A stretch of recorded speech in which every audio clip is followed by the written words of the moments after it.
কিরে ভাই, গোবিন্দগঞ্জ কি ভাই রে, গোবিন্দগঞ্জ যে মার্কেটে যে জাম, সেই জাম জাম। আপনারা যান বউ চললে জীবনেও যান আসেন না মার্কেটে করবেন, বুঝছেন? না দেখলে খুব সমস্যা। এখনই যে ভিড়, সেই অবস্থা, মানে জাম খুব, ভিড় খুব। হ্যাঁ হ্যাঁ, ওটাই সেই রকম ভিড়।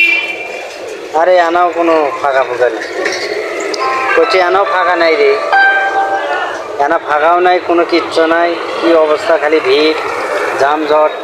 সেই গোবিন্দগঞ্জ মনে করেন মার্কেটের মধ্যে সেই জাম, জামের ঠেলার মনে করেন গরমের সুদনত আমি মনে করেন বাই হয়ে চলে আসি। কী করবো এখন, গরমটা তো সহ্য করা লাগবে, বুঝেননি? তা আপনারা যান, আসেন না, আসবেন বিকেলে রাতে। আচ্ছা, ভালো থাকবেন, খুব ভালো থাকবেন, এই পর্যন্ত শেষ।